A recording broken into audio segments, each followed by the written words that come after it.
Terima kasih pemirsa, masih bersama kami di Liputan Metropolis.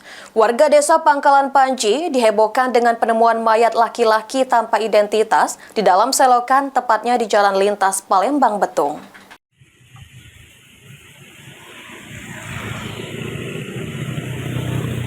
Warga desa Pangkalan Panji dihebohkan dengan penemuan mayat laki-laki tanpa identitas di dalam selokan, tepatnya di Jalan Lintas Palembang Betung. Menurut saksi, warga bernama Sartika Dewi tidak mengetahui secara pasti kronologi penyebab tewasnya pria tanpa identitas ini. Jasad korban ditemukan oleh pekerja yang memasang kabel di dalam selokan dengan kondisi yang sudah tidak bernyawa. Tadi ada mobil pemasang Telkom menemukan mayat.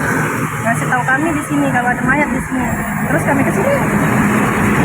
Terus mayatnya tadi dibawa kemana, Bu? Mayatnya dibawa ke arah Palembang, Pak. Katanya di RS Bayangkara. Tadi berarti pihak polisian datang ke sini tadi, Bu?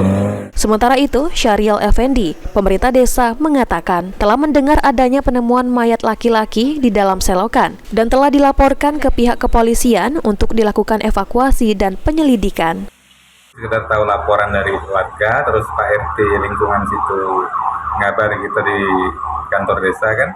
Nah, aku selaku pemerintah desa langsung menghubungi Babin Gatinmas dengan Babinsa untuk ditindaklanjuti. Itu baik, langsung dievakuasi setelah berapa jam, sekitar setengah jam selesai dievakuasi.